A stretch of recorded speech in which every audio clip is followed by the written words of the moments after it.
आज मैं इस किसान पंचायत में का नेतृत्व कर रहे आदरणीय चौधरी भूपेंद्र सिंह हुड्डा जी, सभी सम्मानित मंच और सभी किसान भाई और बहन जो यहाँ पे इस किसान पंचायत में एक बहुत महत्वपूर्ण किसान पंचायत में आप सब यहाँ पे आए। आज हम सब यहाँ पे किसान की जो स्थिति 3 साल की भाजपा सरकार के बाद किसान की जो दुर्दशा, 3 साल से किसान की जो अनदेखी और अनदेखी के बाद 3 साल तक लगातार इस सरकार ने किसान की अनदेखी तो की, अनदेखी तो हम बर्दाश्त कर लेते, मगर उसके बाद अत्याचार, गोलियां और अत्याचार के बाद उस अत्याचार का दोष भी किसान के सर पर मढ़ने की कोशिश की तो राजनीतिक आंदोलन था मंदसौर में, मध्य प्रदेश में। आज किसान इतना कमजोर नहीं है। मैं बताना चाहता हूं केंद्र की सरकार को, हरियाणा की सरकार को, भारतीय जनता पार्टी को, किसान इतना कमजोर नहीं है। किसान को आपने छेड़ा है, इसके परिणाम आपको भुगतने पड़ेंगे। आज ये बताने हम यहाँ पे आए हैं। 3 साल तक मैं इसका 3 साल तक किसान की अनदेखी हुई।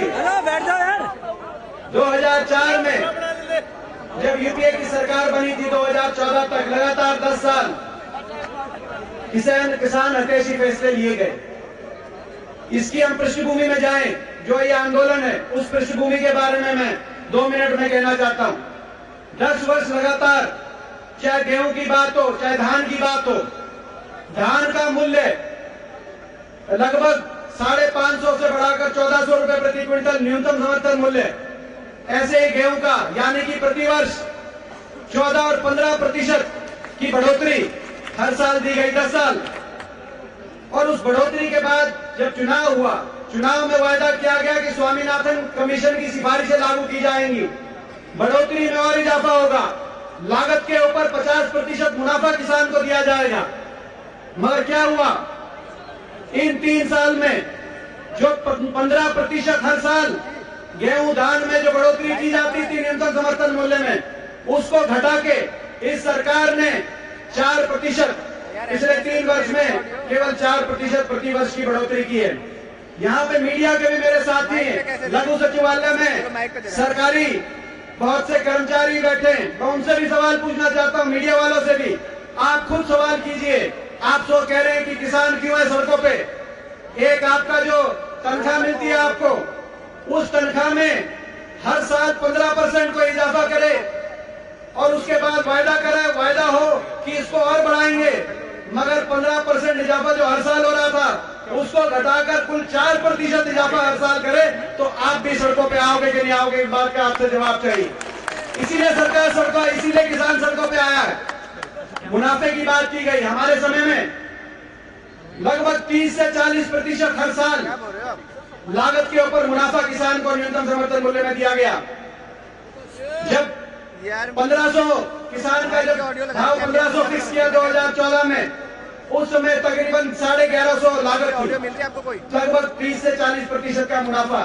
बात हुई थी उसको 50% पे बढ़ाने की, मगर इस साल क्या मुनाफा दिया गया? इस साल और पिछले साल जब न्यूनतम समर्थन मूल्य धान का की घोषित की गई, तो ये मुनाफा जो हमारे समय में 30 और 40% मिलता था, वो घटकर अब 6 और 6.5% मुनाफा किसान को।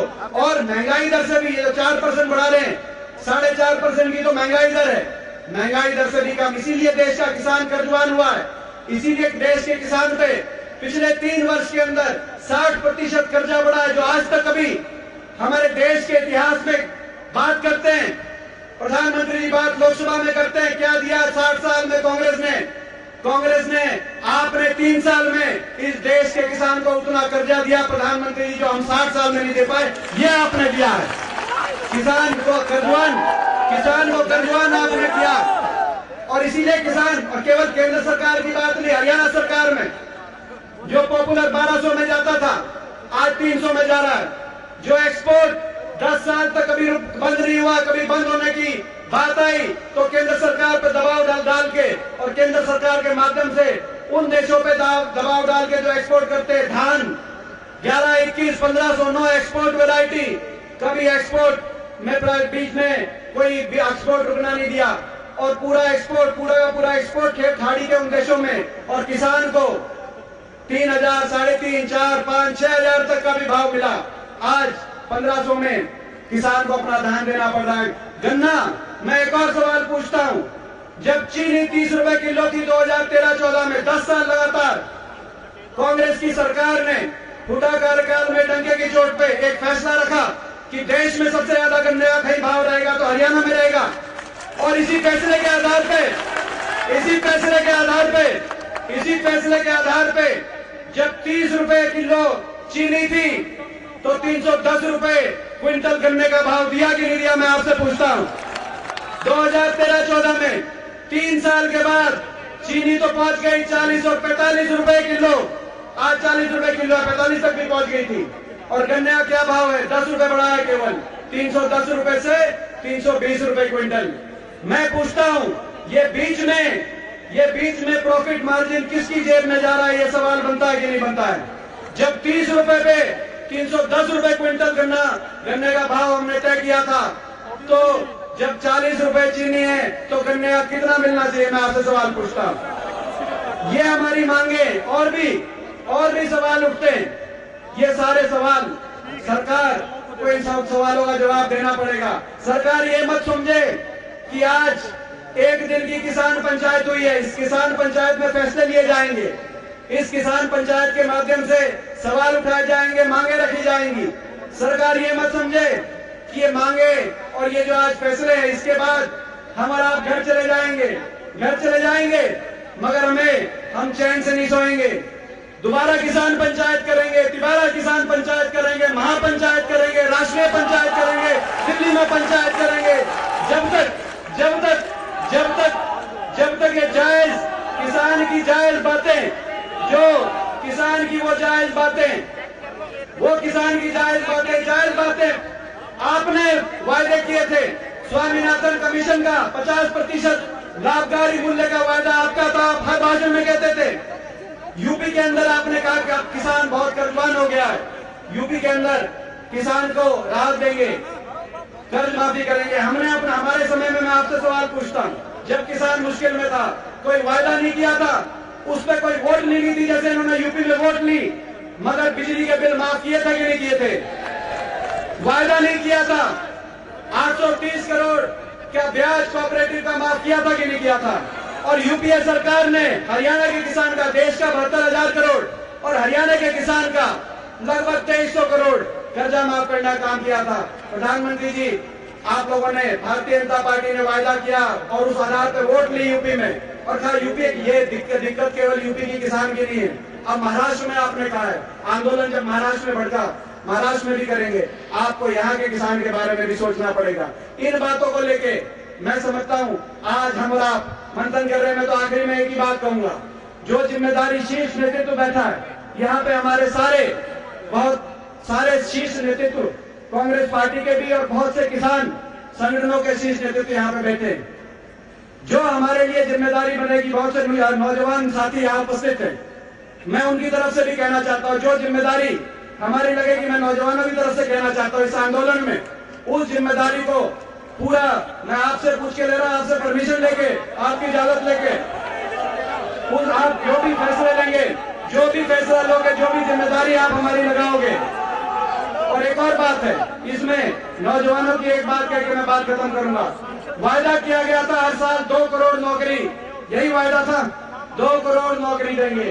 कांग्रेस की सरकार फेल हो गई है, हम 2 करोड़ नौकरी देंगे। सरकारी आंकड़ा है लेबर, मिनिस्ट्री ऑफ लेबर का, पिछले साल कितनी नौकरी दी? 1.5 लाख का आंकड़ा है कि 1.5 लाख नौकरी, संगठित क्षेत्र में 1.5 लाख नौकरी देने का काम किया। 2 करोड़, यानी कि 2 करोड़ नौकरी देते देते आपको 2,500 साल लग जाएंगे प्रधानमंत्री भाई। और एक और बीमारी है, अब बात 2019 की नहीं कर रहे, 2022 की कर रहे हैं। किसान की आमदनी दुगनी करेंगे 2022 तक। अरे वोट तो मिली आपको 2019 तक। गरीब के घर बनाएंगे, हाउसिंग करोड़, 2.5 करोड़ घर बनाएंगे 2022 तक। 2022 तक नहीं प्रधानमंत्री, देश का संविधान बदलना पड़ेगा। देश के 2022 के लिए आपको जनादेश मिला 2019 तक। ये बताओ भारतीय जनता पार्टी वालों, 2019 तक क्या करोगे, पहले ये बताओ जनता को। तो नौजवानों को आप 2 करोड़ नौकरी देंगे। और हरियाणा के अंदर हर इनके नेता ने अपने भाषण में एक बार कहा कि नहीं तो 9,000 बेरोजगारी भत्ता देंगे। ये भी मैं हुड्डा जी के संज्ञान में लाना चाहता हूँ।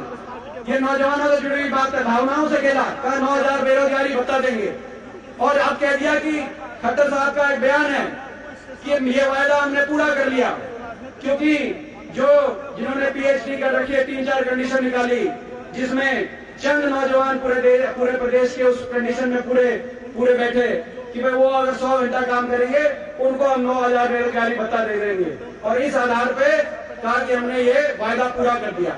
मैं आपसे पूछना चाहता हूँ, ये क्योंकि किसान की अगली पीढ़ी से, मजदूर की अगली पीढ़ी से भी जुड़ा हुआ ये एक बहुत महत्वपूर्ण मुद्दा है। ये जो कहा था कि या तो रोजगार देंगे या 9,000 देंगे, मैं पूछना चाहता हूँ ये 9,000 बेरोजगारी भत्ता किसी को मिल रहा है?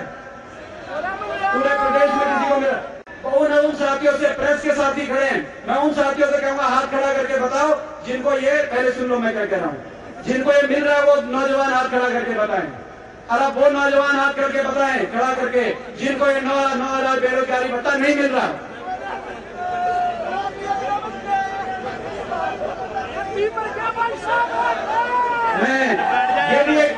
ये भी एक बहुत अहम मुद्दा है, ये भी एक बहुत अहम मुद्दा है। इसको भी लड़ाई लड़ी जानी है, या तो रोजगार दो या 9,000 दो जो आपने वायदा किया था। और अगर आप नहीं दोगे लोकप्रिय सरकार हरियाणा बनेगी। और जो आपका, जैसे हमने इनेलो भाजपा का बिजली के बिल माफ करने का वायदा पूरा किया था कांग्रेस पार्टी ने, आप नहीं दोगे तो लोकप्रिय सरकार बनेगी। और ये आपका 9,000 का वायदा भी ब्याज समेत हम पूरा करने का काम करेंगे, ये मैं कहना चाहता हूँ। ये भी लड़ाई लड़नी है। मैं आखिर में यही कहना चाहता हूँ, जो भी जिम्मेदारी जिस पंचायत, इस किसान पंचायत के माध्यम से जो भी जिम्मेदारी हमारी लगेगी, उस जिम्मेदारी को संसद से लेकर सड़क तक, अभी मानसून का सत्र शुरू होने वाला है। मानसून के सत्र में मैं भारतीय जनता पार्टी को चेतावनी देता हूँ, किसान की इन मांगों को मानने का काम करें, नहीं तो किसान का गुस्सा बिजली की तरह मानसून सत्र में बादल तो आसमान पे होंगे और किसान की मांगों की बिजली लोकसभा के अंदर गूंजेगी। ये मैं कहना चाहता हूँ भारतीय जनता पार्टी को। इन्हीं शब्दों के साथ जो भी जिम्मेदारी हमारी लगेगी, उस जिम्मेदारी को पूरा हम करेंगे। आप सबसे इजाजत लेके आखिर में एक बार तमाम जो हमारी जो वरिष्ठ नेतृत्व है, आप सब एक बार हाथ खड़े करके इनको न्यूज जिता दो कि भाई जो जिम्मेदारी हमारी लगेगी वो पूरी करेंगे।